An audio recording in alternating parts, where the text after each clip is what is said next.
yung bigas mo namin. Hanggang hapon na lang po. Tapos, sabi ko, Lord, ikaw yun na pong bahala.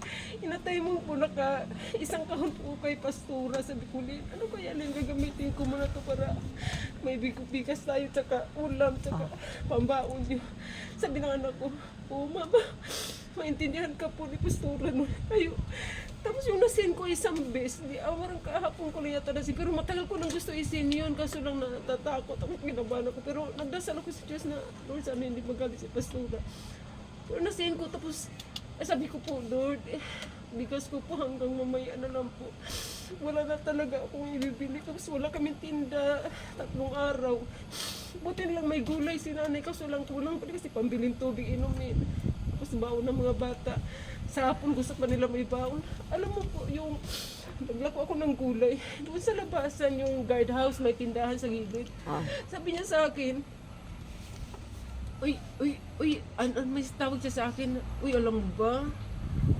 May mabait, nagbigay sa'yo ng bigas. Akala ko nagjujuk. Wow, palakpakan natin. Oo nga, binigyan ka 5 kilo. Tapos pinapabili ako. Ang pinili ko, yung mura kasi na ako nabili sa kanya, yung 48 lang. Hindi ha, ang sinabi sa akin, 57 yung pinakamataas na bigas sa kanya. Hindi po dito lang po sa mababa. Hindi nga, Hindi dito po nga ni Lord sinabi. 5 kilo po, Pastor. Wow, palakpakan mo. Naglako pa rin ako ng gulay. Doon po sa papuntang Maunlad, binigyan pa rin ako ng 3 kilo yata. Yun, Wow, glory to God. Oy, testimony mo sa linggo yan. Alam mo, ang church natin, kailangan may mga testimony himala. Ganyan. Lord, salamat po. Di ko po akalain na pag humingi po talaga, maano po, yung pagbibigyan ka. Basta Tama. kung wala ng Time. Yes. talaga awa. Tinatabi. Hindi ko po inisip yung pastor na Imagine, hindi mo naman close yun kasi hindi po ni Lord. Alam ni Lord eh. Tapos ito pa, Tapos hindi mo kilala yun. Bigas pa rin po. Inspect ko rin ulam ko yung mga ano nila, yung bang tinitira-tira.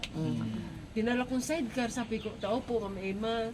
Sabi ng anak, bakit? Sabi ko, parang maibigay si Ma'am Emang ulam. Sabi niya, inabot nung apo, bigas pala. Sabi ko, akala ko po ulam kasi nasanay po ako ulam ang bibigay. Natawa yung anak. Sabi ni Ma'am Emma, abot na ba sa'yo? Ko, opo, sarap. Maraming salamat po, Ma'am Emma, kasi malaking tulong talaga po namin kasi bigas. Minsan nga, i-meet natin yan. Yung mga ganyan kasi, mas lalo na pag lumalim kay Lord. Yan, grabe. Grabing, yan, i-bless ni Lord. Ganon. Ayan. Ayan, i-testimony mo yan sa Sunday, Sa next Sunday na lang daw si Sister Evangeline, next Sunday, ikaw sa Sunday. Alam mo ba yung testimony ni Rox na kung napanood nyo ay isang malaking himala yun. Yung siya dapat namatay na pero hindi inalaw ng Diyos. Bakit? Kasi ginagamit siya. Unang-una nakikita ni Lord yung puso. Kaya sabi ko, Lord, ang church na to ay magiging amazing miracle of God. The favor, the blessing. At makikita nila na sino ba ang Diyos na sinasamba nila? Bakit ganito kaprotekta ang Diyos sa kanila? Katulad ng pagprotekta sa buhay ng kanyang asawa. Ibig sabihin, ngayon, nag-usap kami ni Pastor Rolly na ang gagawin namin,